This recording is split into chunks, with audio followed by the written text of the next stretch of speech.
Shalom, bienvenue à notre étude biblique d'aujourd'hui. Je suis le frère Dan Dassin de Oshana Yeshua Ministries. Notre étude biblique d'aujourd'hui sera consacrée à la circoncision de la chair aussi bien qu'à la circoncision du cœur, qui sont deux sujets très controversés et qui sont liés à plusieurs doctrines de la parole de Dieu. Sans plus tarder, nos questions du jour sont les suivantes. La circoncision de la chair a-t-elle été annulée par la croix et par la foi en notre Seigneur Yeshua HaMashiach? La circoncision du cœur annule-t-elle la circoncision de la chair?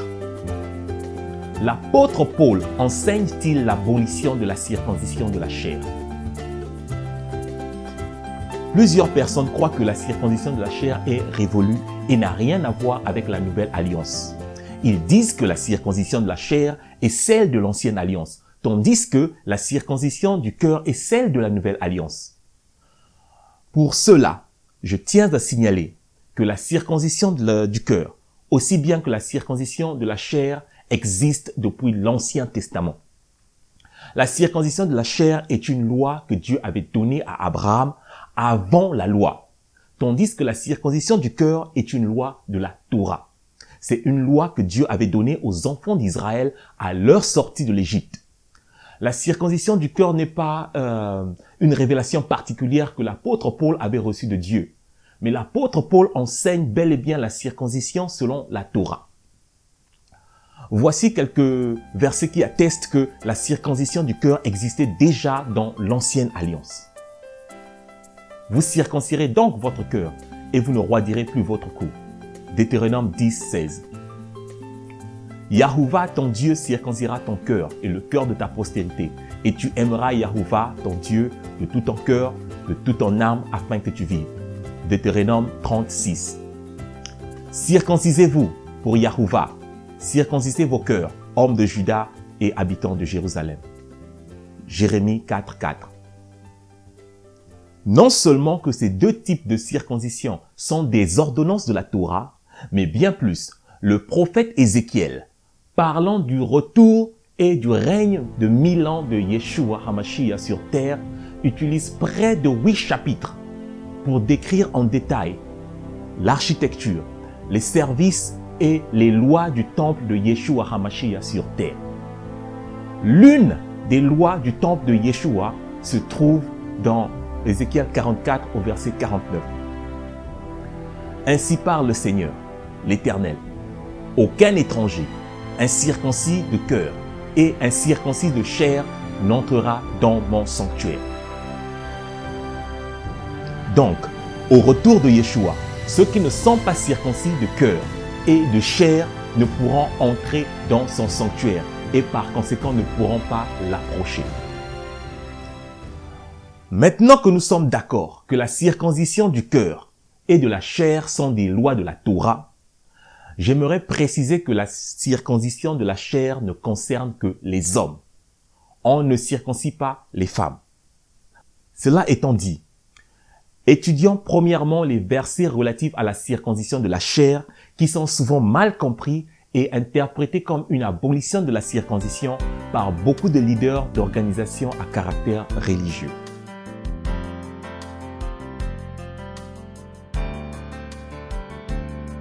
À la suite d'une discussion entre Paul et d'autres juifs sur la question de la circoncision des païens adultes, la conférence de Jérusalem fut convoquée au 1er siècle.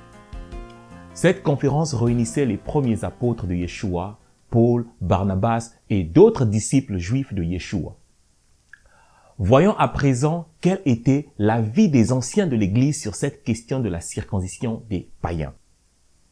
Quelques hommes venus de la Judée enseignaient les frères en disant « Si vous n'êtes pas circoncis selon le rite de Moïse, vous ne pouvez être sauvés. » Paul et Barnabas eurent avec eux un débat et une vive discussion. Et les frères décidèrent que Paul et Barnabas et quelques-uns de leurs monteraient à Jérusalem vers les apôtres et les anciens pour traiter cette question. Il faut bien comprendre que le sujet qui engendre le débat et la discussion, c'est le fait que les frères venus de la Judée posent la circoncision comme condition ultime du salut des païens. Les frères juifs qui ont cru en Yeshua HaMashiach disent aux frères païens qui pourtant ont aussi cru en Yeshua que si vous n'êtes pas circoncis selon le rite de Moïse, vous ne pouvez pas être sauvés. Pour l'apôtre Paul, cette assertion des frères juifs annule le fait que Yeshua est le seul chemin du salut pour l'humanité. Je répète, nous avons ici un groupe de juifs, tous croyant en Yeshua, mais divisés en deux sur la question du salut concernant les païens. Pour Barnabas et Paul, les païens obtiennent le salut ou la justification de leurs péchés antérieurs lorsqu'ils acceptent la foi en Yeshua HaMashiach.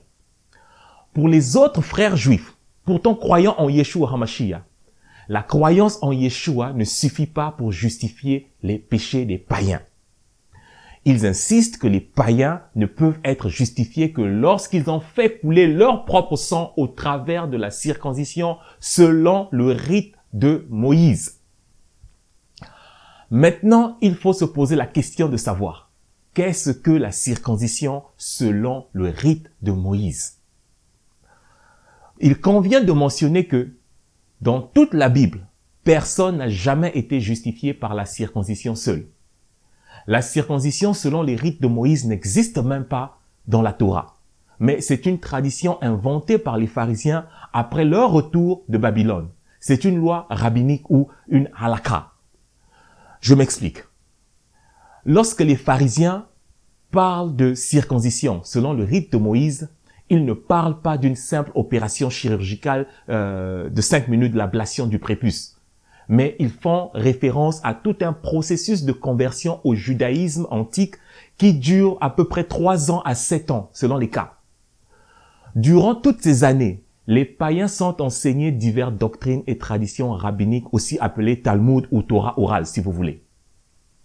Ce n'est qu'après avoir absorbé ces doctrines rabbiniques et avoir passé avec succès toutes les épreuves ou examens de ces doctrines que les païens sont circoncis puis déclarés justes ou justifiés par les rabbins.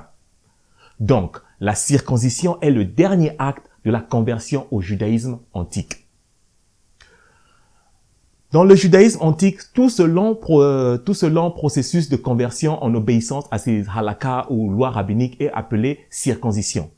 Et parfois, l'apôtre Paul assimile ce type de circoncision et les autres lois rabbiniques au terme œuvre de la loi, œuvre étant au pluriel. D'après les manuscrits de la mer Morte trouvés dans les cavernes de Qumran, qui datent de près de 300 ans à 200 ans avant Yeshua HaMashiach, le terme œuvre de la loi, œuvre étant au pluriel, ou précepte de la Torah, ou encore Mahaseh Torah en hébreu ancien, est compris comme une interprétation littérale de la Torah par les sacrificateurs lévis qui sont en majorité les auteurs de ces manuscrits de Qumran. Mais tandis que la dynastie des sacrificateurs lévis était en plein déclin, l'époque des pharisiens ou des rabbins pharisiens ne faisait que commencer. Les pharisiens ont usurpé la même expression, Mahaseh Torah, ou œuvre de la loi, non pour désigner une interprétation littérale de la Torah comme le faisaient les prêtres lévis de Qumran, mais pour désigner leur propre tradition ou loi rabbinique. On peut comprendre facilement ceci en comparant les lettres de Paul, les manuscrits de Qumran et les Mishnah des rabbins. Maintenant, si nous voulons utiliser des mots modernes, nous dirons que les œuvres de la loi est l'équivalent de ce que les Juifs appellent tradition rabbinique ou Talmud. Ne vous inquiétez pas, je vais bientôt revenir sur la circoncision. Mais avant tout, il nous faut comprendre certains termes que l'apôtre Paul utilise dans ses lettres pour bien appréhender sa pensée sur la circoncision et même sur la Torah. À cet effet, nous allons remplacer dans les écrits de l'apôtre Paul le terme œuvre de la loi, œuvre étant au pluriel, par sa définition moderne qui est les traditions rabbiniques. Galates 3:10. Car tous ceux qui s'attachent aux traditions rabbiniques sont sous la malédiction. Car il est écrit « Maudit est quiconque n'observe pas tout ce qui est écrit dans le livre de la Torah et ne le met pas en pratique. » Pour notre Seigneur Yeshua HaMashiach, ainsi que pour l'apôtre Paul, cette tradition talmudique ou tradition des hommes est une rébellion contre la Torah de Dieu. Et toute rébellion contre la Torah de Dieu attire la malédiction comme stipulé dans Deutéronome 28 à partir du verset 15. C'est dans ce même contexte que Yeshua, notre Seigneur et Sauveur, disait aux pharisiens: « Hypocrites, Ésaïe a bien prophétisé sur vous. Ainsi qu'il est écrit, ce peuple m'honore des lèvres, mais son cœur est éloigné de moi. C'est en vain qu'il m'honore, en donnant des préceptes qui sont des commandements d'hommes. » Tradition rabbinique. Vous abandonnez le commandement de Dieu et vous observez les traditions des hommes. Il leur dit encore: vous anéantissez fort bien le commandement de Dieu pour garder votre tradition. Ici encore, on voit bien que Yeshua, le Messie, est en train de dénigrer, de rabaisser les traditions rabbiniques ou le Talmud. Et en même temps, il est en train d'élever la Torah ou les commandements de Dieu. C'est la même chose que Paul est en train de faire dans ses lettres. Mais puisque les manuscrits de la mer morte nous ont donné la signification du terme œuvre de la loi, et nous savons maintenant comment les rabbins l'utilisaient, remplaçant encore le terme œuvre de la loi au pluriel par son équivalent moderne, tradition rabbinique, dans un autre verset de l'apôtre Paul. Car nul ne sera justifié devant lui par les traditions rabbiniques, puisque c'est par la Torah que vient la connaissance du péché. Paul affirme qu'on ne peut pas être justifié par les traditions rabbiniques, simplement parce que ces traditions ne nous révèlent pas ce qu'est le péché. Mais la Torah nous révèle ce qu'est le péché. Nous avons besoin de la connaissance du péché pour être justifiés de nos péchés. Ce que je veux dire, c'est que nous ne pouvons pas être justifiés tant qu'on n'a pas reconnu et confessé nos péchés. Le Talmud parfois vous dira que vous avez péché alors que vous n'avez pas péché, et vice-versa. C'est le cas avec Yeshua, notre Seigneur, lorsque les pharisiens l'accusèrent plusieurs fois de transgresser la Torah, alors que Yeshua n'a jamais transgressé la Torah, mais il transgressait volontairement les lois rabbiniques. Écoutez, la Torah ne donne qu'une douzaine de recommandations à peu près pour le Shabbat. Mais les rabbins ont créé près de 700 lois rien que pour garder le Shabbat. Par exemple, si je me gratte la barbe et puis je perds un poil le jour du Shabbat, c'est considéré comme péché par le Talmud. C'est pour cela que Yeshua disait: ils lient des fardeaux pesants et les mettent sur les épaules des hommes, mais ils ne veulent pas les remuer du doigt. Dans la même lancée, Yeshua disait encore aux pharisiens: vous empêchez les gens de suivre la loi de Dieu, annulant ainsi la parole de Dieu par votre tradition que vous avez établie, et vous faites encore beaucoup d'autres choses semblables. Les traditions rabbiniques déforment ou vont souvent à l'encontre de la loi de Dieu. Un simple exemple est le suivant. Dans Exode 12, au verset 2, Dieu dit à Moïse que le mois de Nissan sera le premier mois de l'année pour les Israélites. Le premier mois du calendrier de Dieu. Donc, 13 jours avant la fête de Peshach ou la fête de Pâques, c'est le début de l'année ou le Rosh Hashanah, littéralement la tête de l'année. Ceci se passe entre mars et avril du calendrier grégorien. Mais il y a bien longtemps de cela, un groupe de rabbins au cours d'une réunion décidèrent que le début de l'année ou le Rosh Hashanah sera désormais le mois de Tishri, normalement le 7e mois selon le calendrier que Dieu avait donné aux Israélites. Et ça se situe généralement entre septembre et octobre du calendrier grégorien.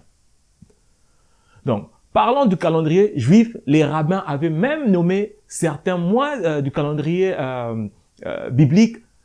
Ils avaient donné des noms des divinités de Babylone, tels que le mois de Tammuz. Ces traditions sont très kabbalistiques, car elles sont liées au mysticisme juif et non à la Torah de Dieu que Dieu a bien voulu donner aux Juifs et aux Israélites. Beaucoup, malheureusement, suivent aveuglément ces traditions des rabbins, ne sachant pas que toute tradition qui s'oppose ou contredit la Bible est une forme de rébellion à l'autorité de la parole de Dieu. Si cela ne vous dérange pas, moi et mon sauveur Yeshua Mashiach, ça nous dérange que des hommes remplacent les lois de Dieu par leurs préceptes. Et je mets en garde Quiconque tentera de venir me dire que ces dérives rabbiniques condamnées par Yeshua HaMashiach sont maintenant, par magie, acceptables. À présent, revenons à la circoncision. Dans Acte 15, les Juifs croyant en Yeshua disent aux païens qui ont également cru que si vous n'êtes pas circoncis selon le rite de Moïse, vous ne pouvez être sauvés. En bref, ils disent aux païens, pas de salut sans circoncision. Cela engendre une vive discussion qui les conduit à se rendre à Jérusalem auprès des apôtres et des anciens pour trouver une solution.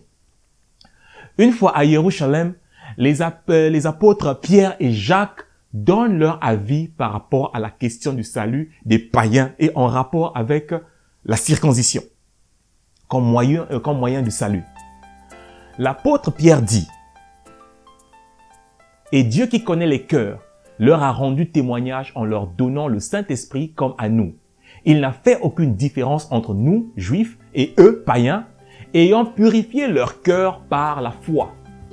Maintenant donc, pourquoi tentez-vous Dieu en mettant sur le cou des disciples un joug que ni nous, ni nos pères n'avons pu porter?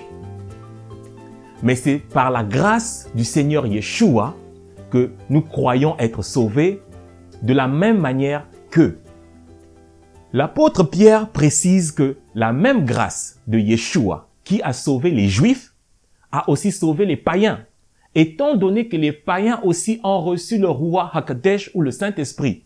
Donc, en Yeshua, il n'y a ni Juifs ni païens en rapport à la question du salut. L'apôtre Pierre pose une question importante qui est souvent interprétée hors de son contexte lorsqu'il dit « Maintenant donc, pourquoi tentez-vous Dieu en mettant sur le cou des disciples un joug que ni nous ni nos pères n'avons pu porter ?» La question qu'on doit se poser ici est la suivante. De quel joug ou fardeau l'apôtre Pierre parle-t-il? Si vous me suiviez bien depuis le début, vous comprendrez que la circoncision selon les rites de Moïse, dont les frères juifs font référence ici, n'est qu'une tradition talmudique des hommes et non la circoncision simplement comme telle qu'elle a été donnée à notre ancêtre Abraham et prescrite à Moïse dans la loi. Donc, parlant du joug ou fardeau, l'apôtre Pierre se réfère à ce que son maître Yeshua HaMashiach appelle joug. Maintenant, posons-nous la question, qu'est-ce que le joug ou le fardeau selon Yeshua, le maître de Pierre, et notre maître à tous d'ailleurs? Yeshua exprime clairement que le joug ou le fardeau, ce sont les traditions que les pharisiens mettent sur les gens. Lorsqu'il dit dans Matthieu 23, 4, « Ils lient des fardeaux pesants et les mettent sur les épaules des hommes, mais ils ne veulent pas les remuer du doigt. » Donc Pierre ne parle pas de la loi de Dieu lorsqu'il parle du joug, mais il parle de la loi traditionnelle des rabbins. Je vous rappelle que Pierre est un disciple accompli de Yeshua. Donc forcément, un disciple accompli en tant que disciple accompli de Yeshua, il voit les choses de la même manière que son maître. Or, pour le maître Yeshua, la tradition talmudique des rabbins ou la Torah orale avait couvert la précieuse Torah écrite de Dieu. C'est pour cela que Yeshua, notre sauveur, répétait aux pharisiens la prophétie d'Ésaïe. Yeshua leur répondit, « Hypocrite, Ésaïe a bien prophétisé sur vous, ainsi qu'il est écrit, « Ce peuple m'honore des lèvres, mais son cœur est éloigné de moi. C'est en vain qu'il m'honore, en donnant des préceptes qui sont des commandements d'hommes. » Tradition du Talmud. Vous abandonnez le commandement de Dieu et vous observez les traditions des hommes. Il leur dit encore, « Vous anéantissez fort bien le commandement de Dieu pour garder votre tradition. » Donc, le joug dont parle Pierre, ce sont les traditions des rabbins qui, ni eux, ni leurs pères n'ont pu porter conformément à ce que Yeshua HaMashiach lui-même témoigne. Mais la Torah de Dieu est un joug léger. C'est le joug de Yeshua. Et même l'apôtre Jean ajoute, « Car l'amour de Dieu consiste à garder ses commandements. Et ses commandements ne sont pas pénibles. » Oui, les commandements de Dieu ne sont pas pénibles. Ce n'est pas un fardeau comme le Talmud et les autres lois rabbiniques.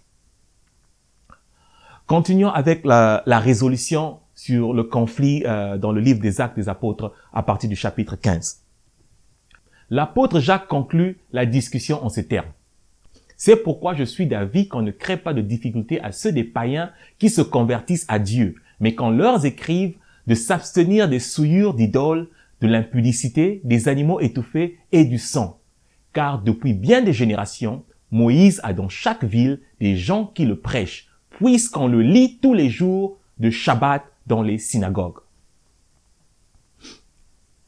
L'apôtre Jacques donne 4 recommandations de base pour les païens qui viennent nouvellement à Dieu. Mais ce ne sont pas les seules recommandations pour les païens. Le verset 21 de Acte 15 va nous le démontrer. Mais voyons d'abord les 4 recommandations données par Jacques. Premièrement, s'abstenir des souillures d'idoles. La majorité des chrétiens s'en foutent de savoir si leur nourriture a été souillée ou contaminée par des idoles telles que la viande halal. Et le Dieu argent ou le Dieu maman a une grande place dans les églises puisqu'on prêche presque chaque fois les finances ou l'argent et le vrai message de Yeshua est laissé à côté, qui est la sainteté, la sanctification, la justification, l'amour, la fidélité inconditionnelle à la parole de Dieu. Deuxièmement, s'abstenir de l'impudicité. Beaucoup de pasteurs aujourd'hui sont incapables de prêcher sur l'impudicité, soit parce qu'ils vivent dans l'impudicité eux-mêmes, soit parce que ceux qui financent leur ministère sont des impudiques et ils ne veulent pas perdre le soutien financier en les dénonçant publiquement. Cette attitude a transformé beaucoup d'églises en véritables terrains de chasse pour les adultères et les impudiques et les pédophiles. Troisièmement, s'abstenir des animaux étouffés et du sang. Combien de chrétiens veillent à obéir à ces 2 recommandations concernant l'alimentation? Très peu malheureusement. Si aujourd'hui l'Église n'arrive même pas à enseigner 4 lois basiques du Nouveau Testament, à plus forte raison les 10 commandements et le reste de la parole de Dieu. Mais l'apôtre Jacques ne s'arrête pas là. Dans Acte 15 au verset 21, il dit « Depuis bien des générations, Moïse a dans chaque ville des gens qui le prêchent, puisqu'on le lit tous les jours de Shabbat dans les synagogues. » Ceci veut dire que les croyants païens en Yeshua, qui à cette époque avaient encore le droit de se rendre librement dans les synagogues, pouvaient y aller et écouter la loi de Moïse y être prêchée chaque Shabbat dans les synagogues de leurs villes respectives. En d'autres termes, l'apôtre Jacques recommande les croyants d'origine païenne à se rendre chaque Shabbat dans les synagogues des villes où ils habitent pour écouter la Torah afin de grandir spirituellement sans pression aucune. J'espère que vous comprenez pourquoi l'apôtre Paul dit que la foi vient de ce que l'on entend et ce que l'on entend vient de la parole de Dieu. Paul le dit parce que à son époque, ce qui était considéré comme parole de Dieu, c'était la Torah, les prophètes et les psaumes. Et cette parole de Dieu était lue chaque Shabbat dans les synagogues, car seuls dans les synagogues et quelques dignitaires qui possédaient les copies de la Torah et des prophètes. Les lettres de l'apôtre Paul n'étaient pas considérées comme parole de Dieu, mais des simples lettres d'un frère très sage et cultivé et avancé dans la parole de Dieu. Les évangiles étaient encore en pleine rédaction, et même après leur rédaction, juste quelques personnes possédaient ces copies-là. Comme vous le voyez, la discussion dans Acte 15 est causée par la circoncision, tradition du Talmud, comme moyen ultime du salut des païens. Il ne s'agit même pas de la vraie circoncision de la loi de Dieu. C'est ce qui cause l'apôtre Pierre à dire que ni nous, ni nos pères n'avons pu porter ou supporter ce fardeau des traditions rabbiniques ou du Talmud.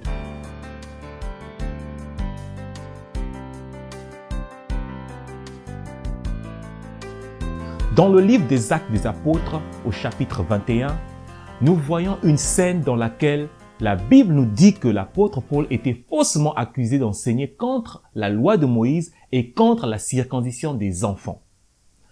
Rappelez-vous que dans Genèse 17, 12 à 13, Dieu dit à l'âge de 8 jours, tout mâle parmi vous sera circoncis, selon vos générations, qu'il soit né dans la maison ou qu'il soit acquis à prix d'argent de tout fils d'étranger, sans appartenir à ta race.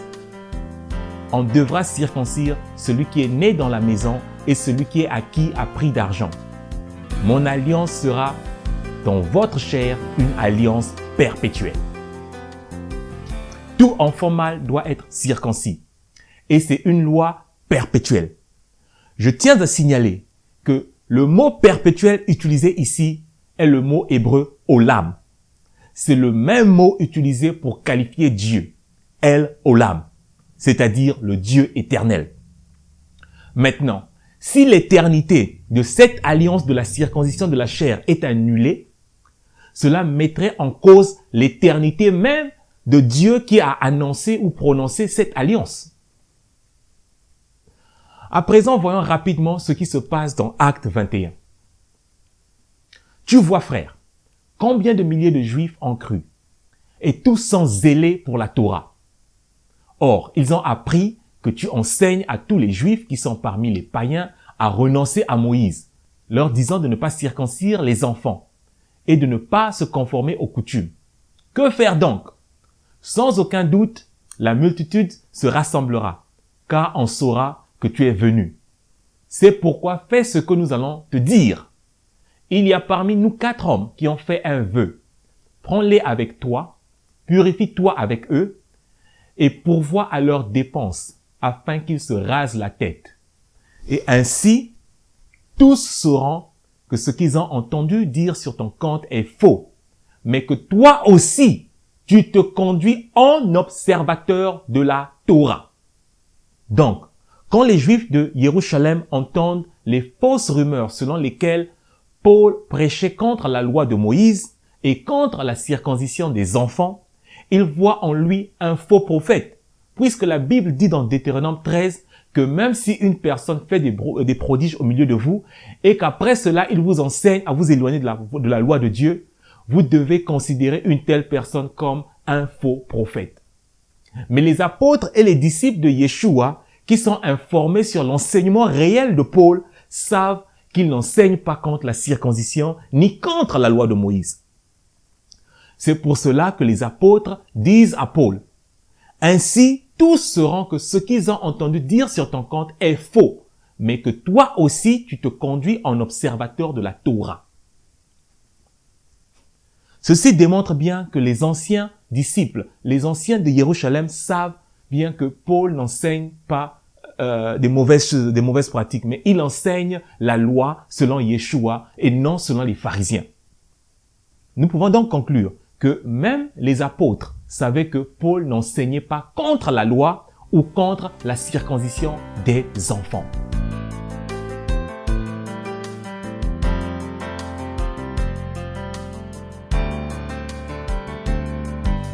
Voici un verset qu'on m'a souvent plaqué au visage lorsque j'affirme que la circoncision de la chair est toujours valide comme le reste des lois de la Torah. Quelqu'un a-t-il été appelé étant circoncis, qu'il demeure circoncis? Quelqu'un a-t-il été appelé étant incirconcis, qu'il ne se fasse pas circoncire? La circoncision n'est rien, l'incirconcision n'est rien, mais l'observation des commandements de Dieu est tout. Que chacun demeure dans l'état où il était lorsqu'il a été appelé. Avant d'aller plus loin, il convient ici de mentionner qu'il existe 4 définitions ou utilisations du mot circoncision dans la Bible. Premièrement, lorsqu'on parle de circoncision, il s'agit naturellement de l'ablation du prépuce ou d'une opération sur l'organe reproducteur mâle. Deuxièmement, la circoncision est également utilisée pour désigner ou pour définir une bonne disposition d'esprit par rapport à la parole de Dieu. C'est la circoncision du cœur, donc une forte volonté qu'a une personne d'obéir et de marcher, de demeurer dans les voies de Dieu. Troisièmement, la circoncision est aussi, selon le judaïsme antique, un ensemble d'enseignements et sur les traditions et les coutumes ainsi que les rituels juifs enseignés à un païen dans le but de le convertir au judaïsme. L'ablation du prépuce n'étant que le couronnement du succès de plusieurs années d'endoctrinement. Enfin, quatrièmement, le mot circoncision est utilisé pour désigner le peuple juif et le mot incirconcision est utilisé pour désigner les païens ou les nations. C'est dans ces deux derniers contextes que l'apôtre Paul utilise le mot circoncision dans 1 Corinthiens 7 et dans certains versets du livre de Galates. Mais de peur que certaines personnes ne puissent penser que j'ai fabriqué ces définitions volontairement, voyons dans la Bible quelques versets où le mot circoncision est utilisé pour identifier les Juifs et le mot incirconcision est utilisé pour identifier les païens. C'est pourquoi vous, autrefois païens dans la chair, appelés incirconcis par ceux qu'on appelle circoncis, qui le sont de la chair par la main de l'homme. Et lorsque Pierre fut monté à Jérusalem, les fidèles circoncis lui adressèrent des reproches en disant « Tu es entré chez des incirconcis, païens, et tu as mangé avec eux. » Qui est donc ce Philistin, cet incirconcis, pour insulter l'armée du Dieu vivant? Puisqu'il y a un seul Dieu qui justifiera par la foi les circoncis et par la foi les incirconcis. Au contraire, voyant que l'évangile m'avait été confié pour les incirconcis païens, comme à Pierre pour les circoncis juifs, car celui qui a fait de Pierre l'apôtre des circoncis juifs a aussi fait de moi l'apôtre des païens incirconcis. Maintenant que nous avons la preuve que la Bible utilise le mot circoncis pour désigner les juifs et le mot incirconcis pour désigner les païens, relisons 1 Corinthiens 7, versets 18 à 20. Quelqu'un a-t-il été appelé étant circoncis, qu'il demeure circoncis? Quelqu'un a-t-il été appelé étant incirconcis, qu'il ne se fasse pas circoncis? La circoncision n'est rien et l'incirconcision n'est rien, mais l'observation des commandements de Dieu est tout. Que chacun demeure dans l'état où il était lorsqu'il a été appelé. Écoutez, lorsque l'apôtre Paul dit « Quelqu'un a-t-il été appelé étant circoncis, qu'il demeure circoncis ?» Il est évident qu'il ne parle pas de la circoncision physique ou de l'ablation du prépuce, car lorsqu'on est circoncis dans la chair, on ne peut que le demeurer à vie. On ne peut pas inverser la circoncision de la chair, car une fois que la chair du sexe mâle a été coupée, cette chair ne repousse plus jamais. Ce que Paul dit ici, c'est ceci. Quelqu'un a-t-il été appelé étant circoncis, donc juif, qu'il demeure circoncis, donc juif? Quelqu'un a-t-il été appelé étant incirconcis, donc païen, qu'il ne se fasse pas circoncire, donc qu'il ne se fasse pas juif par conversion? Être juif n'est rien et être païen n'est rien, mais l'observation des commandements de Dieu est tout. Vous voyez que Paul insiste que l'observation des commandements d'Élohim est tout. Donc pour l'apôtre Paul, votre nationalité est de peu d'importance, mais que vous soyez juif ou que vous soyez païen, ce qui compte, c'est que vous observiez les commandements de Dieu ou la Torah. Et si vous vous mettiez à observer les commandements de Dieu, vous seriez aussi obligé de vous circoncire, car c'est l'un des commandements de la Torah. Pour ceux-là qui disent que l'apôtre Pierre a enseigné l'abolition de la loi de Dieu, je crois que vous aurez du mal à le prouver, car Paul dit lui-même, ce qui compte, c'est que vous observiez les commandements de Dieu. Vous voyez qu'il est important de comprendre le vocabulaire et le langage biblique selon la perspective hébraïque et aussi de rester dans le contexte pour appréhender ce que Paul dit réellement.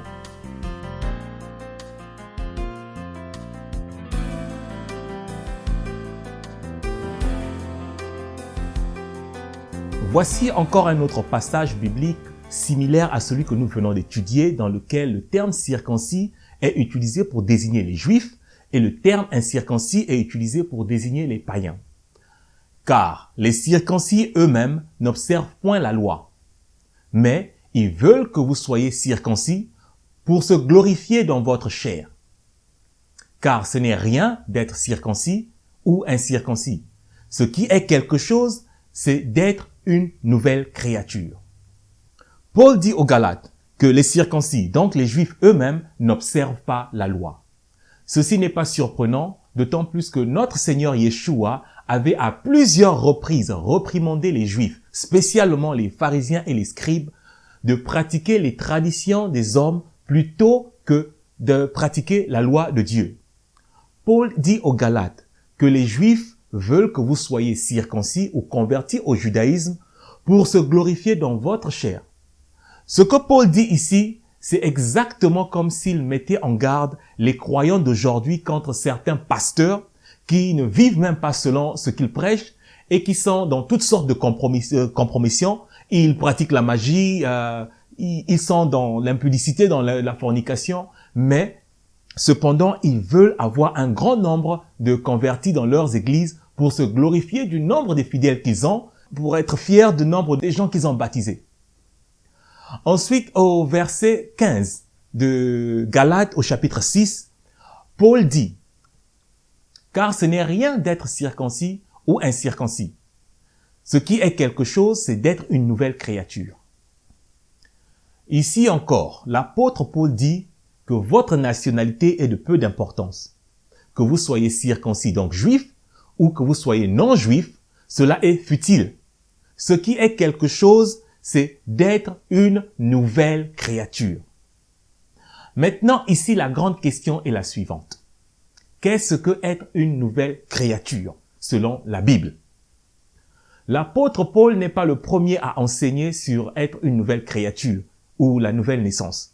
Yeshua, dans son dialogue avec Nicodème, avait déjà enseigné sur comment devenir une nouvelle créature ou naître de nouveau.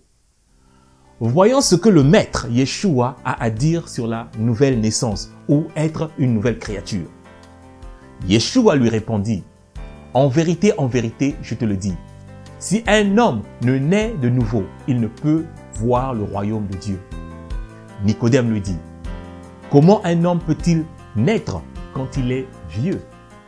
Peut-il entrer dans le sein de sa mère et naître? » Yeshua répondit, « En vérité, je te le dis, si un homme ne naît d'eau et d'esprit, il ne peut entrer dans le royaume de Dieu. » Remarquez aussi qu'au verset 10 de Jean 3, Yeshua montre son étonnement lorsqu'il dit à Nicodème, « Tu es docteur d'Israël et tu ne sais pas ces choses ?»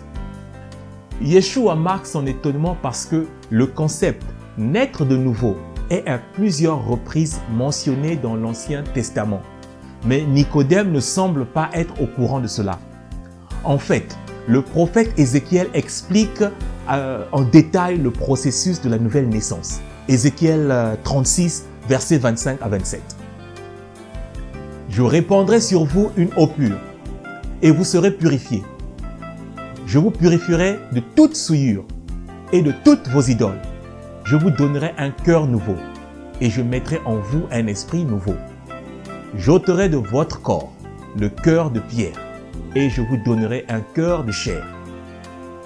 Je mettrai mon esprit en vous, et je ferai en sorte que vous suiviez mes ordonnances, et que vous observiez et pratiquiez mes lois. » Je vais rapidement décortiquer ce que le prophète Ézéchiel explique ici sur la nouvelle naissance. Premièrement, naître d'eau. Dieu dit « Je répandrai sur vous une eau pure, et vous serez purifiés. » L'eau pure ici, c'est d'abord la parole de Dieu. C'est la parole de Yahuwah qui purifie, et Yeshua le confirme lorsqu'il dit dans Jean 15, verset 3, « Déjà vous êtes purs à cause de la parole que je vous ai annoncée. » Éphésiens 2, 26 à 27 ajoute encore, « Et vous, maris, aimez vos femmes, comme Christ a aimé l'Église, et s'est donné lui-même pour elle, afin qu'il la sanctifiât, après l'avoir nettoyée par le baptême d'eau et par sa parole. » Les eaux du baptême sont le symbole extérieur de la purification opérée de manière intérieure par la parole.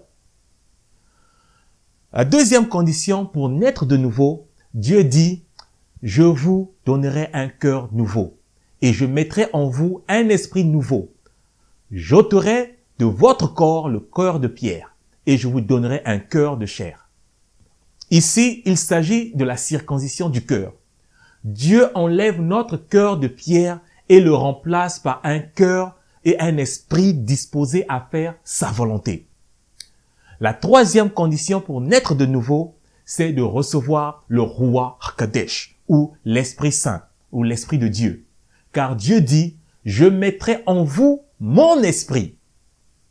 Et la quatrième condition pour être une nouvelle créature ou être né de nouveau, c'est d'obéir à la loi et au commandement de Dieu. Et je ferai en sorte que vous suiviez mes ordonnances et que vous observiez et pratiquiez mes lois. Ici, c'est là où personnellement, j'ai du mal à croire quand quelqu'un me dit qu'il est né de nouveau, mais que l'Esprit de Dieu, l'Esprit Saint l'a convaincu que la loi a été abolie. Je n'arrive jamais à comprendre cela, car plusieurs prophéties, il y a plusieurs prophètes, il y a plusieurs prophéties sur le Saint-Esprit et sur naître de nouveau, mais dans chacune d'elles, le principe c'est que Dieu permet que les hommes puissent avoir le Saint-Esprit ou son esprit en eux pour qu'ils puissent garder ses commandements et pratiquer sa Torah. Donc, pour résumer, pour être une nouvelle créature, nous devons être purifiés avec l'eau et la parole de Dieu. Puis, nous devons recevoir un cœur nouveau et l'Esprit de Dieu Tout-Puissant, tout ceci afin que nous puissions observer et suivre ses commandements et pratiquer ses lois. Donc, quand l'apôtre Paul dit aux Galates, ce n'est rien d'être circoncis ou incirconcis, ce qui est quelque chose, c'est d'être une nouvelle créature. En fait, Paul est en train de répéter ce qu'il a dit dans 1 Corinthiens 7, 19. La circoncision n'est rien, l'incirconcision n'est rien, mais l'observation des commandements de Dieu est tout. Il faut rappeler encore, avant que certains oublient, il faut rappeler que dans ce contexte, lorsqu'on parle de circoncision, c'est le fait d'être juif. Et l'incirconcision, c'est le fait d'être païen. En bref, Paul dit que être juif ou être païen ou être non-juif, ça n'a pas d'importance. Mais obéir à la Torah de Dieu, c'est ce qui compte. C'est ce qu'il s'efforce d'enseigner dans plusieurs églises lorsqu'il dit qu'il n'y a plus grec, qu'il n'y a plus juif, qu'il n'y a plus esclave, ainsi de suite. Mais en Yeshua, qui est la Torah faite chair, tout le monde est invité à l'obéissance à la parole de Dieu.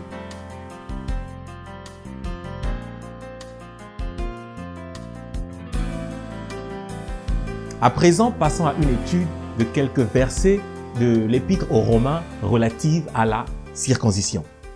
Mais avant d'aller plus loin, je tiens à signaler que la lettre aux Romains n'est pas destinée aux païens. Je répète, la lettre aux Romains n'est pas destinée aux païens, mais elle est destinée aux Juifs vivant à Rome. Il est impératif de savoir à qui est adressée la lettre aux Romains afin d'en mieux comprendre le contenu.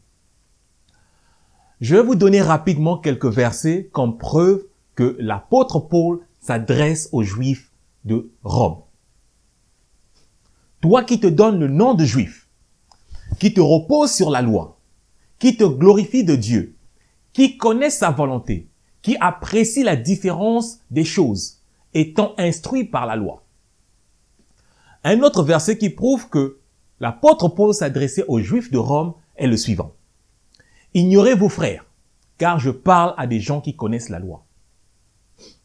Écoutez, si vous avez encore des doutes que ce n'est pas aux Juifs de Rome que Paul écrit, patientez et vous serez éclairés au fur et à mesure que nous avançons dans l'étude des textes, des lettres de l'apôtre Paul aux Romains. Ceci étant dit, revenons à notre sujet du jour qui est la circoncision. L'apôtre Paul écrit aux Juifs de Rome, qui sont tous circoncis de la chair, soit dès leur naissance, soit par conversion au judaïsme lorsqu'ils étaient adultes. Donc, il n'est pas question de leur demander de se circoncire à nouveau dans la chair, Mais Paul reproche à ces Juifs de Rome de ne pas observer la loi de Dieu et de se vanter ou de se flatter d'être justifiés parce qu'ils sont simplement Juifs et circoncis.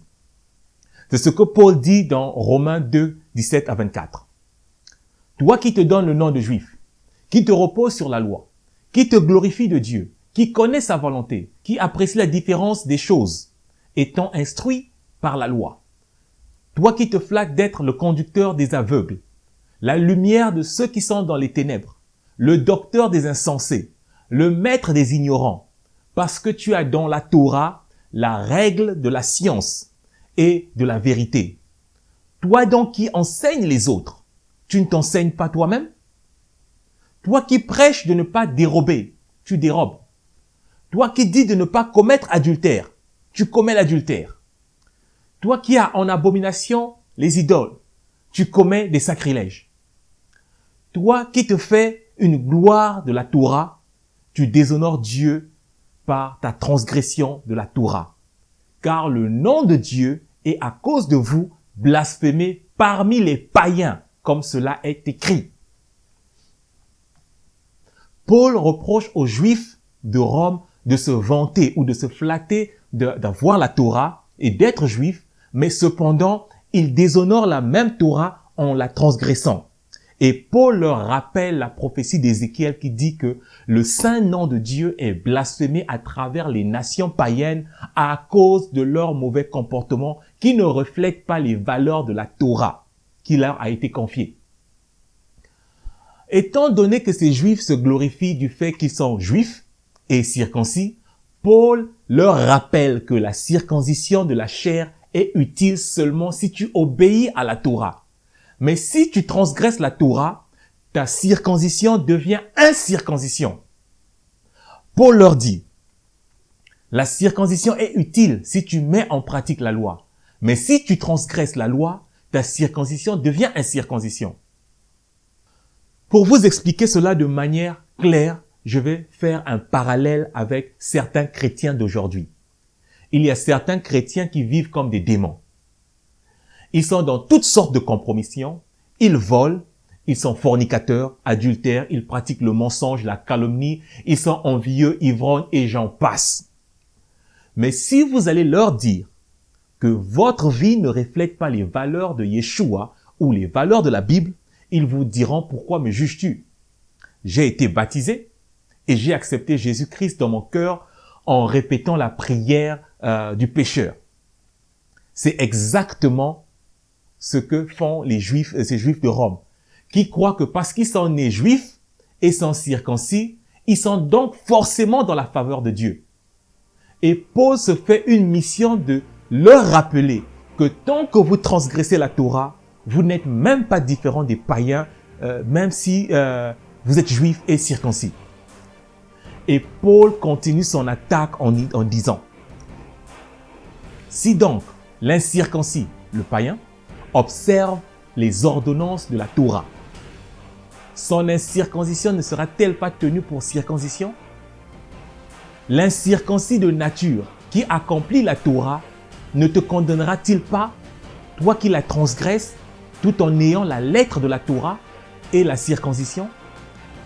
Paul dit aux Juifs de Rome que le païen qui observe la loi est plus juste que vous, qui pourtant avez la Torah écrite, mais qui l'a transgressée.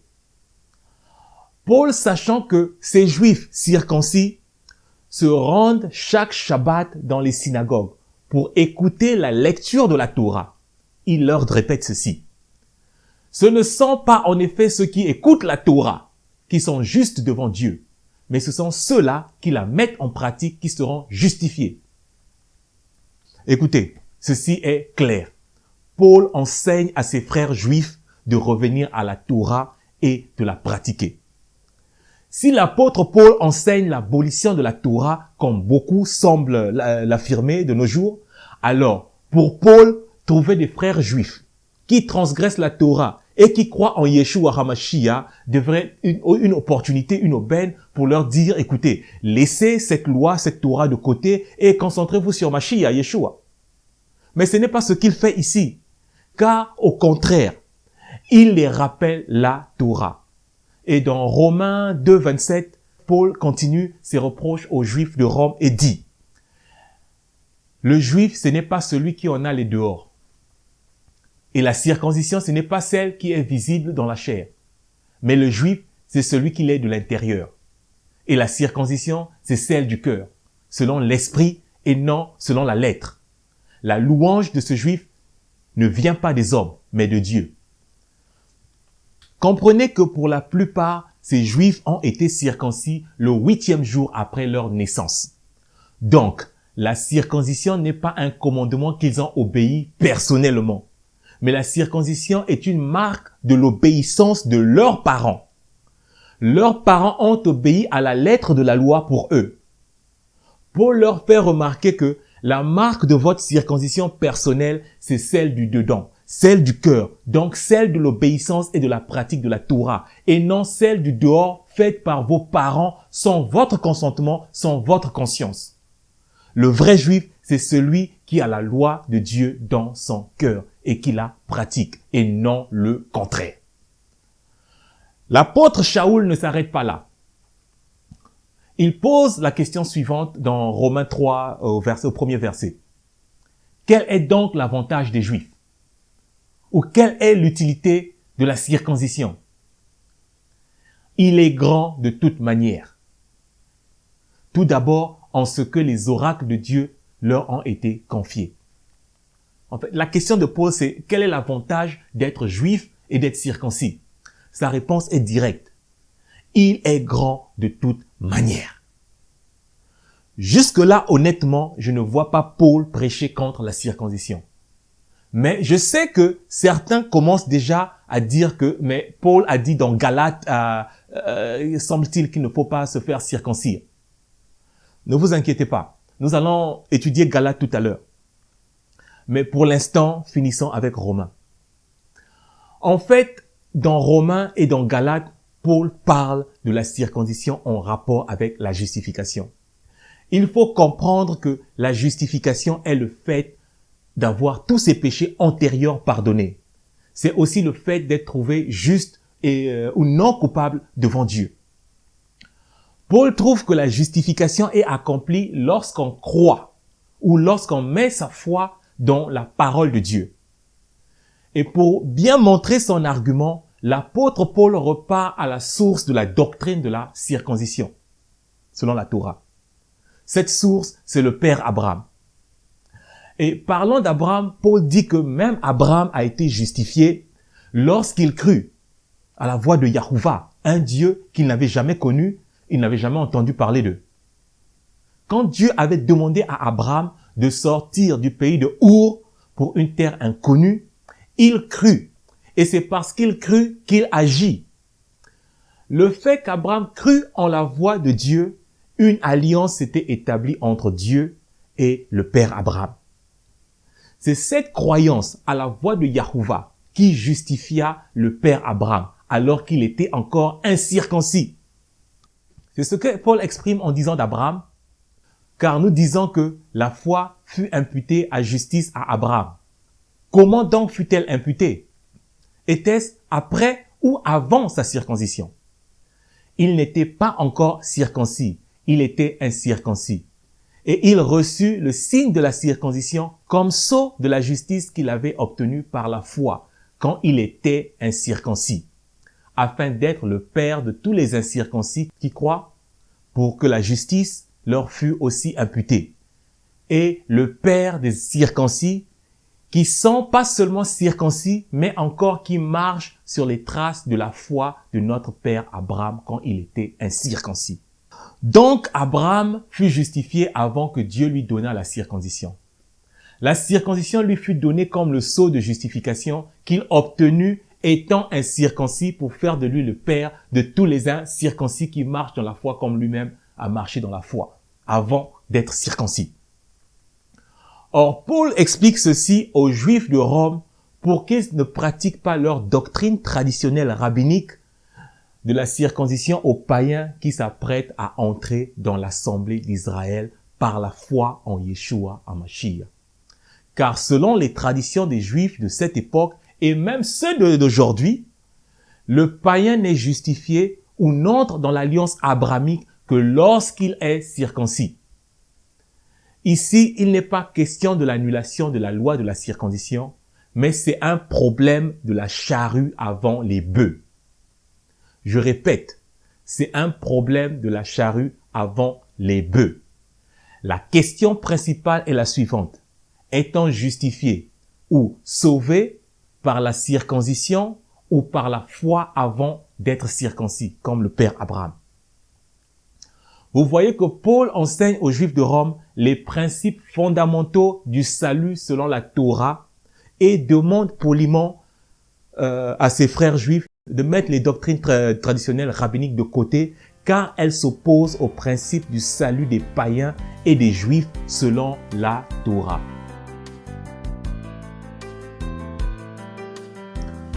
Passons à présent à une étude de l'épître aux Galates relative à la circoncision. Je tiens à rappeler que dans cette vidéo, j'ai déjà expliqué quelques versets de Galates relatifs à la circoncision. Je n'y reviendrai pas faute de temps. Pour comprendre de quoi Paul parle dans Galates, il nous faut remettre la lettre aux Galates dans son contexte. Pour cela, nous devons repartir et voir ce qui s'est passé durant le premier voyage de Paul dans la région de Galates. Nous allons donc repartir dans le livre des Actes des Apôtres au chapitre 13 à partir du verset 13. Paul et ses compagnons s'étant embarqués à Paphos, se rendirent à Perge, en Pamphylie. Jean se sépara d'eux et retourna à Jérusalem. De Perge, ils poursuivirent leur route et arrivèrent à Antioche de Pisidie. Étant entrés dans la synagogue le jour du Shabbat, ils s'assirent. Après la lecture de la Torah et des prophètes, le chef de la synagogue leur envoyèrent dire « Hommes frères, si vous avez quelques exhortations à adresser au peuple, parlez. » Paul se leva et ayant fait signe de la main, il dit « Hommes israélites, et vous qui craignez Dieu, écoutez. » Ensuite, Paul continue son discours sur l'histoire d'Israël et débouche sur le salut en Yeshua HaMashiach. Mais ce qui nous intéresse ici, c'est quand Paul commence son discours, quand il dit « Hommes israélites, et vous qui craignez Dieu ». Paul nous renseigne sur la composition de son audience. Ceci est très, très important pour comprendre Galates. Les hommes israélites, ce sont les Juifs de naissance et ceux qui le sont devenus par conversion au judaïsme, étant adultes. Les hommes craignant Dieu ou hommes pieux, ce sont les païens comme Corneille, qui vivent selon le judaïsme, qui le pratiquent, qui se rendent chaque Shabbat dans les synagogues, mais ils ne sont pas encore trouvés dignes d'être circoncis par les rabbins. Leur attente de la circoncision peut durer des années, parfois toute une vie. Au verset 26 du chapitre 13 du livre des Actes, Paul nous éclaire encore sur son audience lorsqu'il dit « Hommes frères, fils de la race d'Abraham, et vous qui craignez Dieu. » Entendez que hommes frères, ce sont les Juifs de naissance. Les fils de la race d'Abraham, ce sont ceux des païens convertis au judaïsme. Et ceux qui craignent Dieu, ou les hommes craignant Dieu, ce sont les païens qui attendent la décision des rabbins sur leur justification, leur salut ou leur conversion au judaïsme.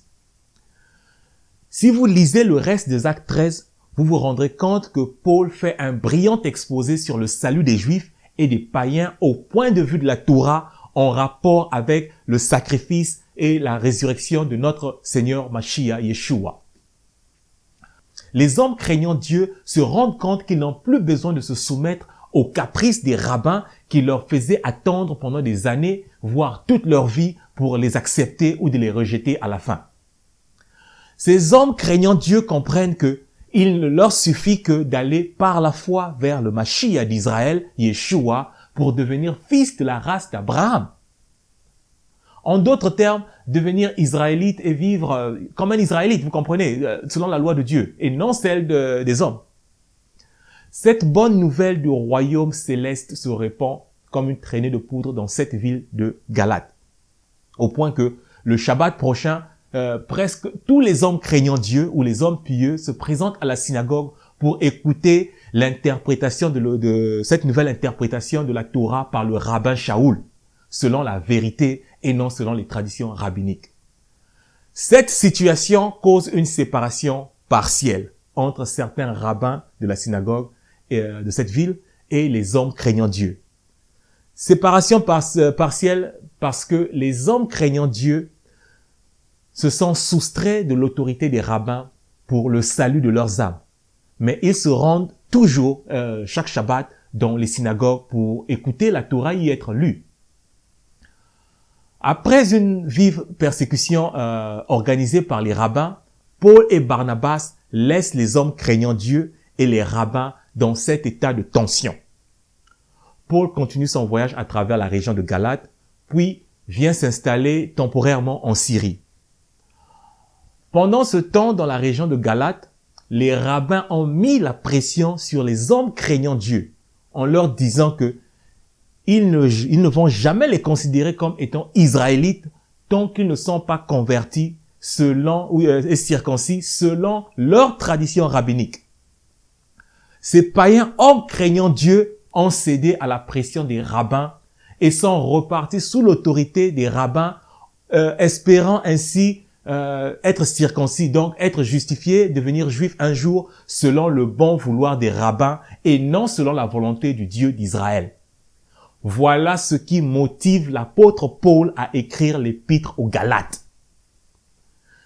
C'est ce qui pousse Paul à dire aux hommes craignant Dieu dans Galates 5, verset 1, « C'est pour la liberté que Mashiach nous a affranchis.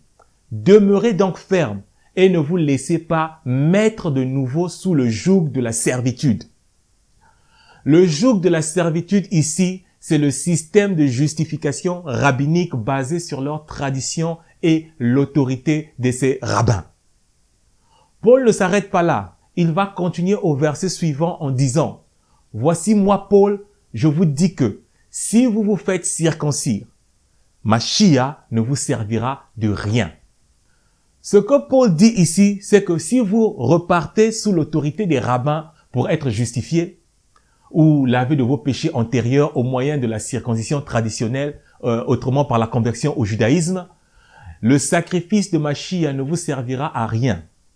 Écoutez, personne dans la Bible n'a été sauvé parce qu'il s'est circoncis.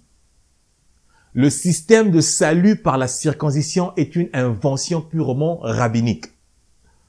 Vous voyez que Paul ne parle pas de l'abolition de la circoncision de la chair, mais il attaque une pratique non biblique appelée circoncision dans le judaïsme antique. Quand Paul dit aux Galates que si vous vous faites circoncire, Mashiach ne vous servira à rien, vous rendez-vous compte que c'est le même Paul qui de sa propre main a circoncis Timothée sous la pression des Juifs? Donc on peut conclure que Yeshua, Mashiach, n'a servi de rien à Timothée. Non, ce n'est pas cela, mes frères et mes sœurs. Quand Paul rencontre Timothée, Timothée est déjà né de nouveau. Il est très avancé dans la compréhension des Écritures. Il a un très bon témoignage des autres frères.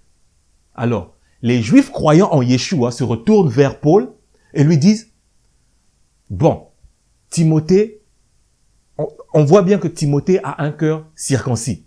Maintenant, qu'est-ce qui t'empêche d'accomplir ce que la Torah recommande pour des gens comme ça? Circoncis-le. » Et Paul circoncit Timothée comme une simple recommandation, une simple loi de la Torah, et non comme un moyen de sauver Timothée de ses péchés.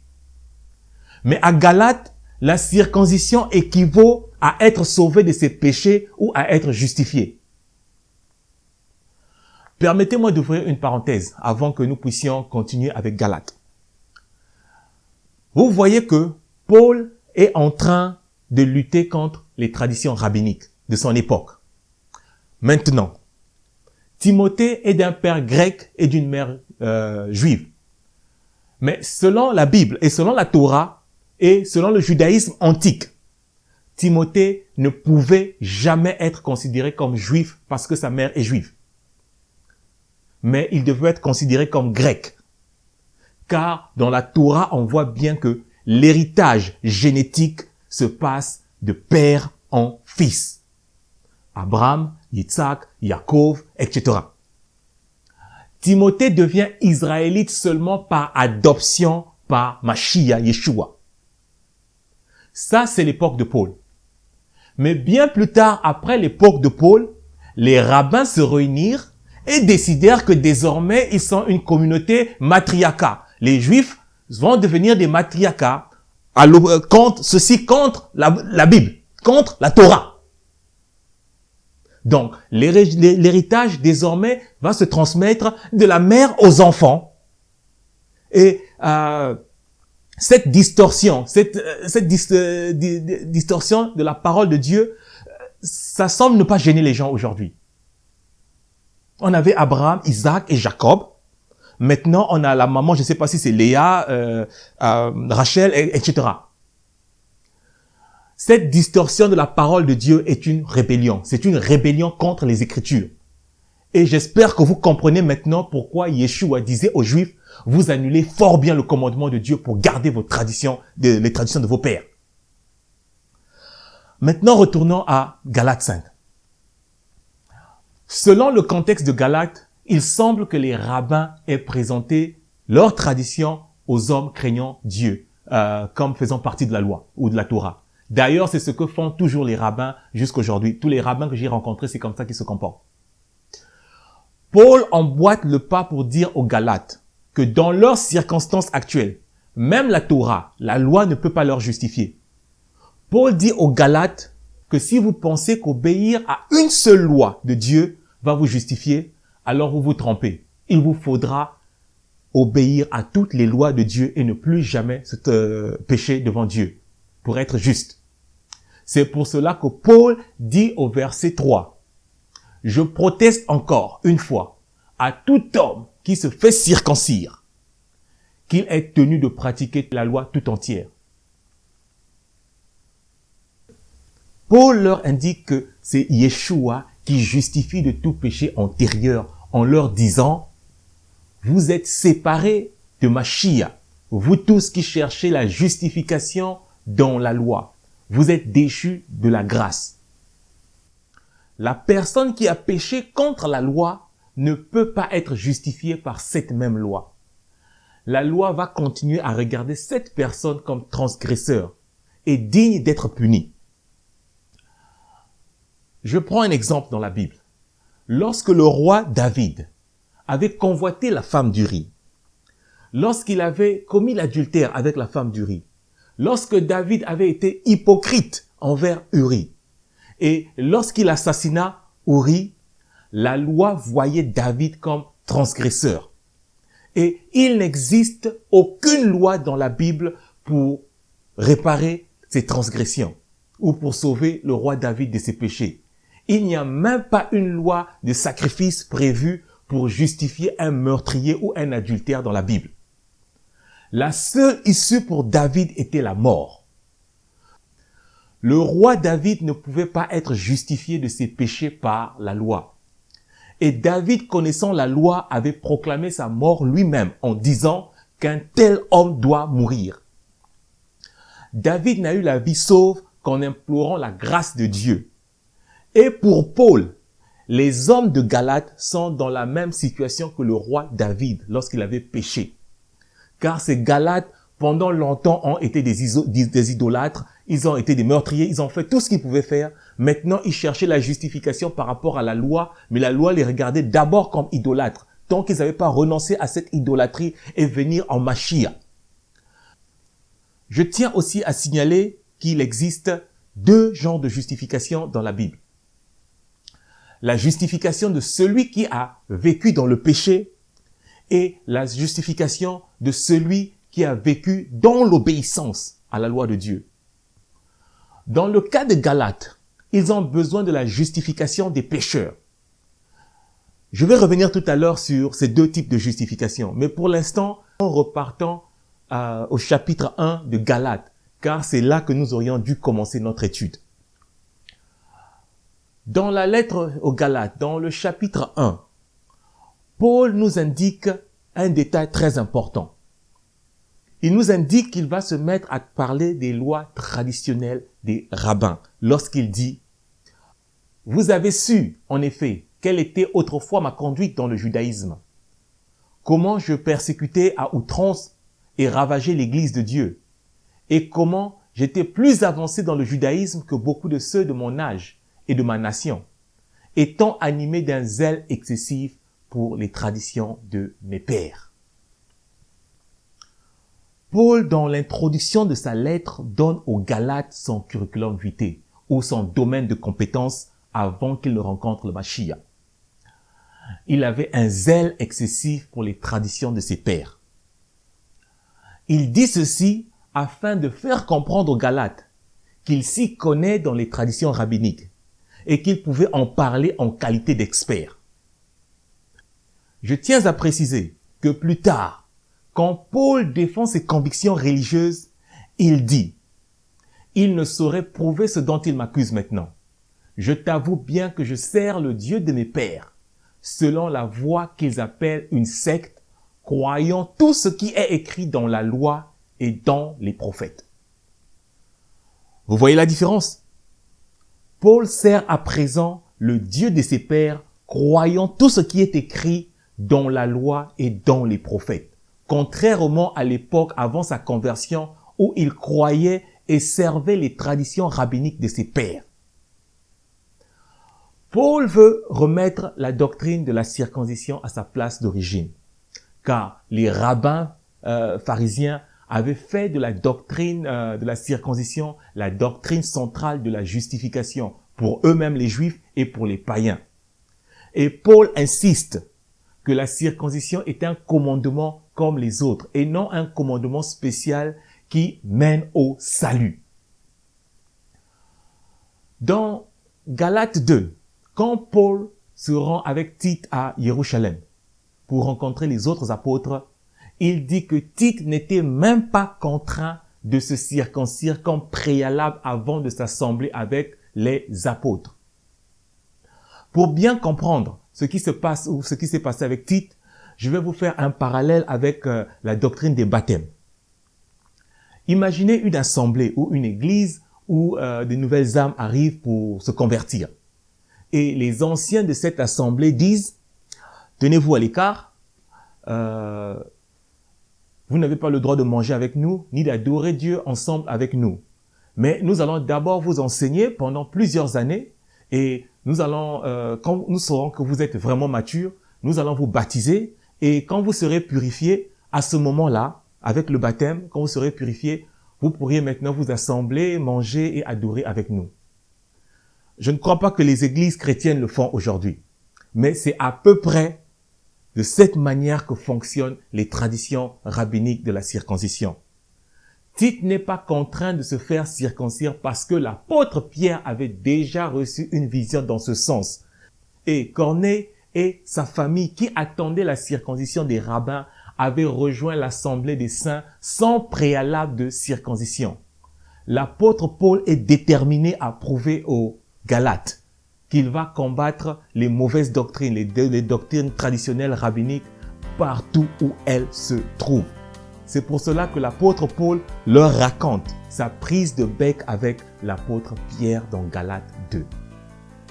Mais lorsque Céphas vint à Antioche, je lui résistai en face, parce qu'il était répréhensible.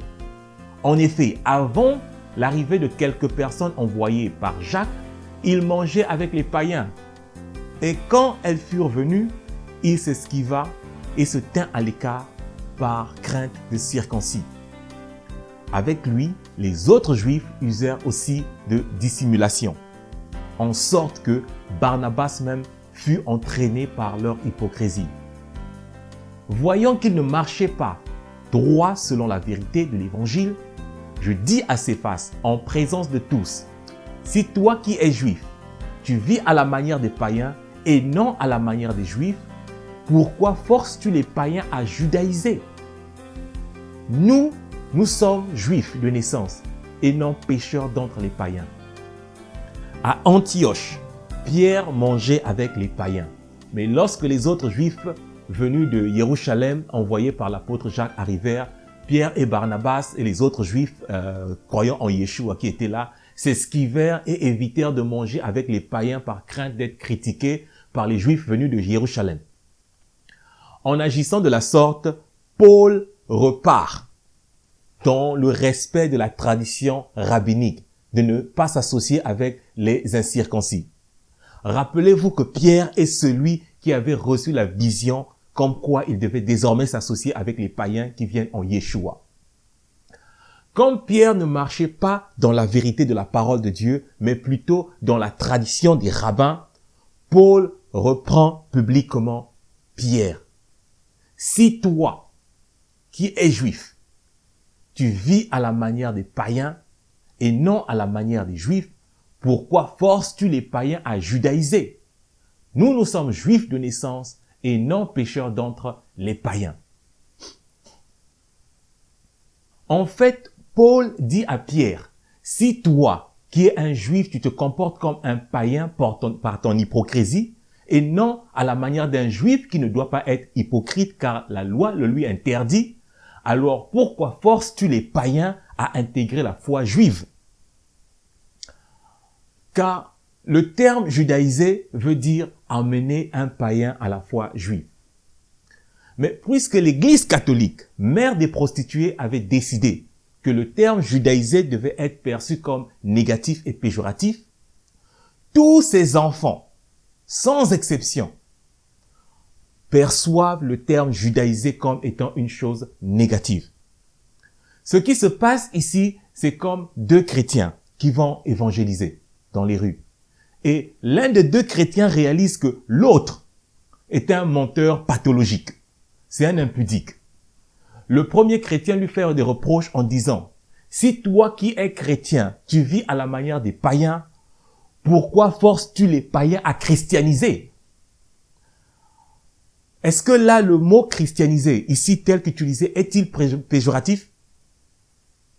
Il n'est pas péjoratif. Mais pourquoi le mot judaïser prend une connotation péjorative et négative? Je profite aussi de l'opportunité pour répondre à ceux-là qui m'accusent de judaïser. Oui, je judaïse. Je judaïse parce que mon maître Yeshua HaMashiach était juif de la tribu de Juda. Il a enseigné aux Juifs les mystères de Dieu dans la langue juive, dans un territoire juif. En plus, il a demandé à ses disciples, qui étaient tous des Juifs, de reprendre son enseignement tel qu'il a enseigné aux Juifs, en commençant à Juda, puis à travers le monde. Maintenant, si moi, qui reçois cet enseignement du Messie juif, transmis par des disciples juifs, je me comporte comme un Romain, je prie comme un Romain, je crois comme un Romain, je mange comme un Romain, cela veut dire que j'ai été romanisé. Cela sous-entend qu'il y a eu piratage de l'enseignement original du Messie juif. Si j'ai réellement reçu l'enseignement du Messie juif, je dois normalement être judaïsé.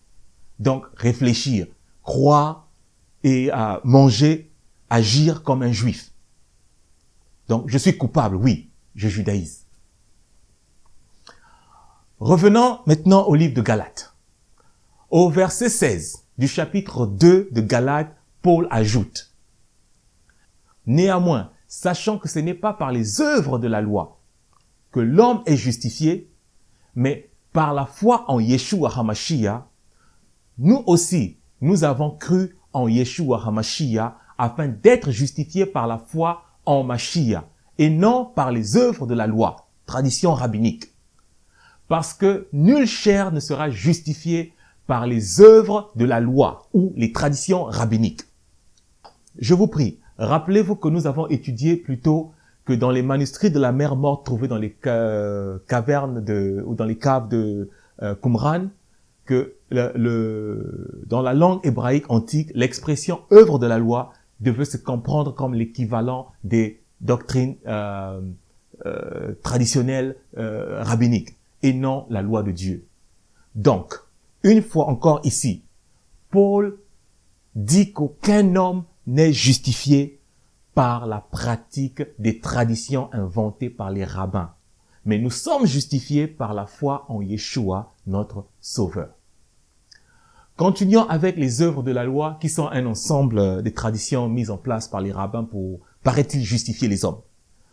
Dans Galates 3, 10, Paul dit « Car tous ceux qui s'attachent aux traditions rabbiniques, œuvres de la loi, sont sous la malédiction, car il est écrit « Maudit quiconque n'observe pas tout ce qui est écrit dans le livre de la Torah et ne le met pas en pratique. » Donc, si vous vous attachez aux œuvres de la loi ou aux traditions des rabbins, vous êtes sous la malédiction, car la Bible dit « Maudit quiconque n'obéit pas à la loi et ne la met pas en pratique. » Cela se trouve dans Deutéronome 28.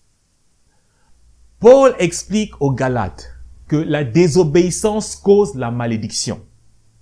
Et tous ceux qui s'attachent aux traditions des rabbins ou œuvres de la loi sont sous la malédiction, car beaucoup de ces traditions s'opposent à la loi de Dieu. Paul ne s'arrête pas là. Il dit au verset 13, « Christ nous a rachetés de la malédiction de la loi. » Paul ne parle pas de la loi comme la malédiction, mais plutôt de la malédiction contenue dans Deutéronome 28, comme nous venons de le voir. D'ailleurs, Paul n'est pas le seul qui parle de la malédiction contenue dans la loi. Le prophète Daniel, en son temps, l'a exprimé plus clairement que Paul. Nous n'avons pas écouté la voix de l'Éternel, notre Dieu, pour suivre ces lois qu'il avait mises devant nous par ses serviteurs, les prophètes. Tout Israël a transgressé ta loi et s'est détourné pour ne pas écouter ta voix. Alors se sont répandues sur nous les malédictions et les imprécations qui sont écrites dans la loi de Moïse, serviteur de Dieu, parce que nous avons péché contre Dieu. Vous voyez que Paul et Daniel parlent d'une malédiction qui est écrite dans la loi de Dieu. Elle est écrite quelque part dans la loi de Dieu. Ce n'est pas toute la loi de Dieu, mais elle est écrite quelque part dans la loi de Dieu. Et elle se répand sur nous lorsque nous sommes désobéissants à la parole de Dieu. Donc, Yeshua HaMashiach nous a rachetés de cette malédiction de Deutéronome 28. Continuons avec Galates 3 au verset 11 à 12. Et que nul ne soit justifié devant Dieu par la loi. Cela est évident puisqu'il est dit « le juste vivra par la foi ». Et que nul ne soit justifié devant Dieu par la loi. Cela est évident puisqu'il est dit « le juste vivra par la foi ». Or, la loi ne procède pas de la foi, mais elle dit « celui qui mettra ces choses en pratique vivra par elles ». Ces deux versets demandent beaucoup d'attention. Mais commençons par le verset 11. « Et que nul ne soit justifié devant Dieu par la loi. » Ici, on a bien l'impression que Paul se contredit, car souvenez-vous que dans Romains 2,13, Paul avait dit « Ce ne sont pas, en effet, ceux qui écoutent la loi qui sont justes devant Dieu, mais ce sont ceux-là qui la mettent en pratique qui seront justifiés. » Je connais des gens qui ont déclaré Paul comme étant faux prophète à cause de ce genre de contradiction. La plupart de ces personnes aujourd'hui ont même abandonné la foi en Dieu et même la croyance dans la Bible. Car ils y voient des contradictions partout. C'est ce qui se passe lorsqu'on étudie la Bible avec une vue occidentale et non hébraïque. C'est aussi la conséquence d'étudier la Bible sans la prière et sans l'aide du Saint-Esprit. Revenons à la justification. Paul dit que ce ne sont pas, en effet, ceux qui écoutent la loi qui sont justes devant Dieu, mais ce sont ceux qui la mettent en pratique qui seront justifiés. C'est exactement ce que dit l'apôtre Jacques lorsqu'il dit ceci. « Mettez en pratique la parole et ne vous bornez pas à l'écouter, en vous trompant vous-même par de faux raisonnements. Car si quelqu'un écoute la parole et ne la met pas en pratique, il est semblable à un homme qui regarde dans un miroir son visage naturel et qui, après s'être regardé, s'en va et oublie aussitôt quel il était.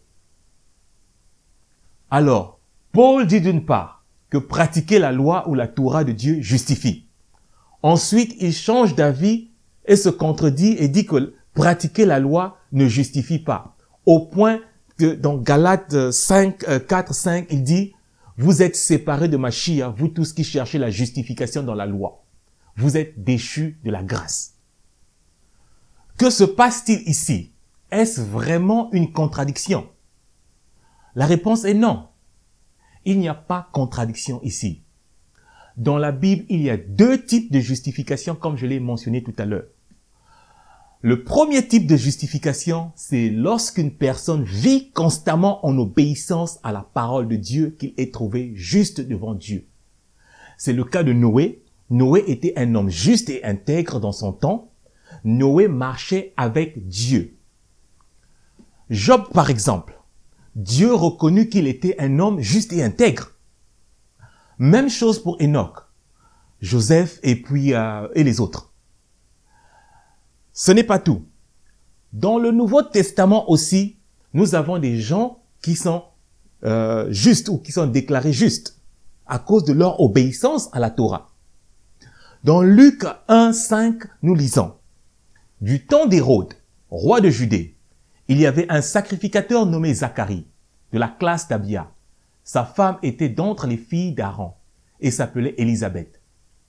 Tous deux étaient justes devant Dieu, observant d'une manière irréprochable tous les commandements et toutes les ordonnances du Seigneur. » Vous voyez que Zacharie et Élisabeth étaient trouvés justes ou justifiés devant Dieu à cause de leur observance, irréprochable observance de toute la loi de Dieu.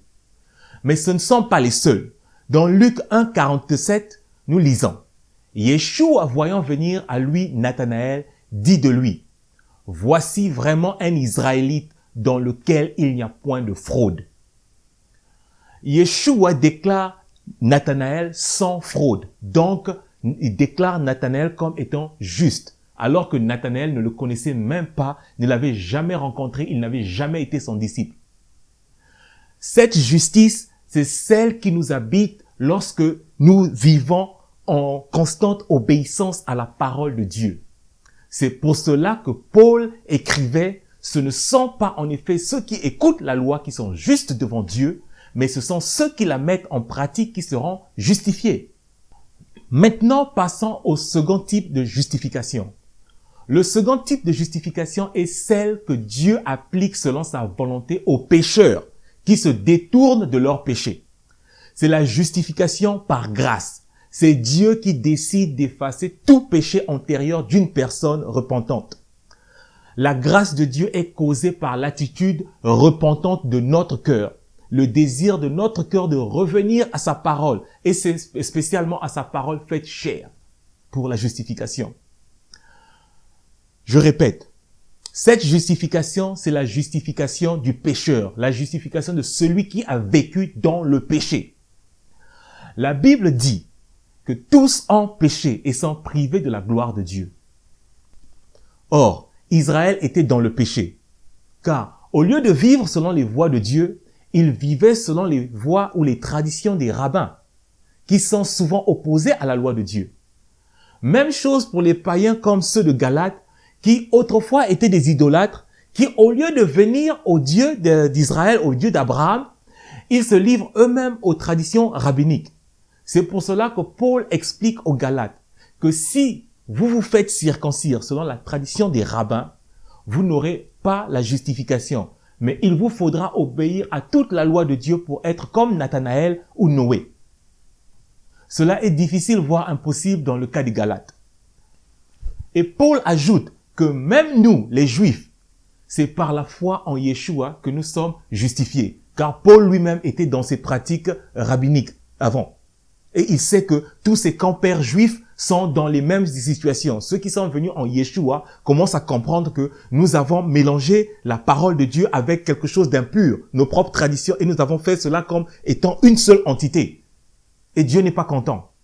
Paul comprend cela. C'est pour ça qu'il dit que même nous les Juifs, il nous a fallu Yeshua pour nous justifier.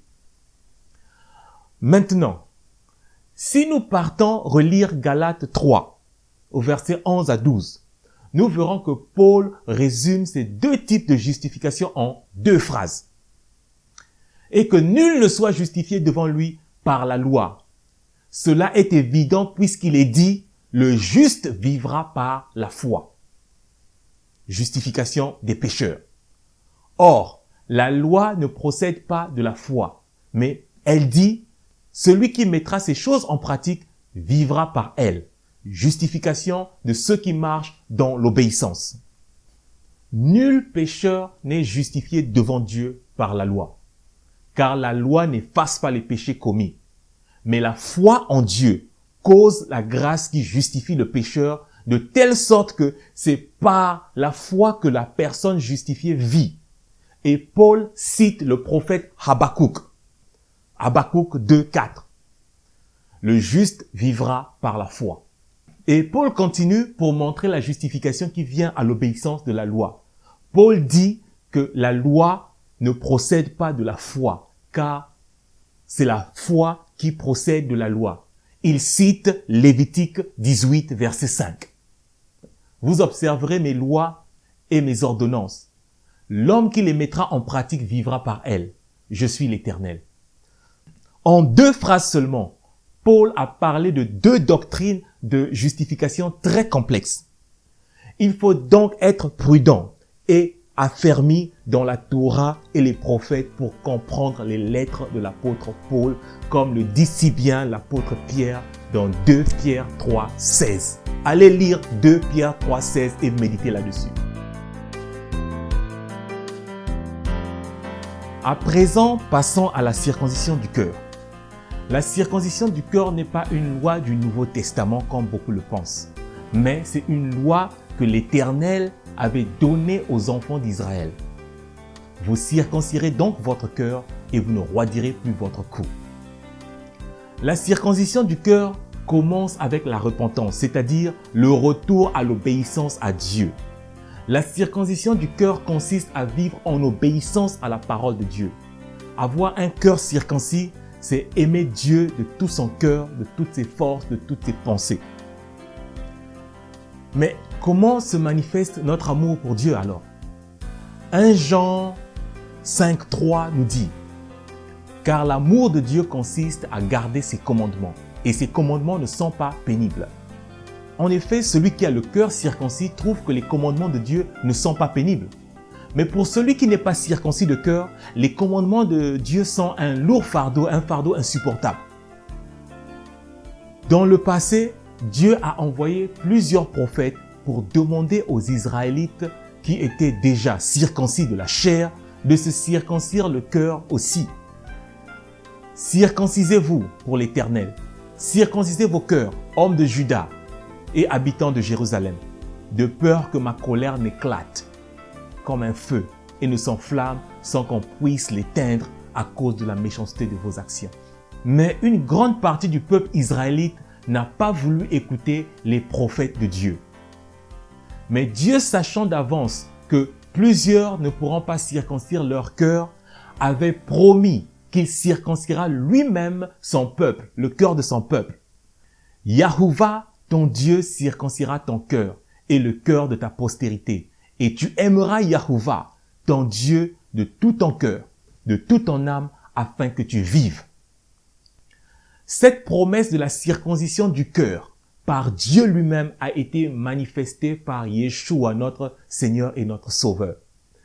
C'est pour cela que l'apôtre Paul dit aux Colossiens, « En qui aussi vous êtes circoncis d'une circoncision faite sans la main, qui consiste à dépouiller le corps des péchés de la chair, ce qui est la circoncision de Mashiach. » Paul continue au verset 13 en disant, « Vous qui étiez morts par vos offenses et par l'incirconcision de votre chair, il vous a rendus à la vie avec lui en nous faisant grâce pour toutes nos offenses. » Il est intéressant de remarquer que Paul dit aux païens que vous qui étiez morts par vos offenses et par l'incirconcision de votre chair.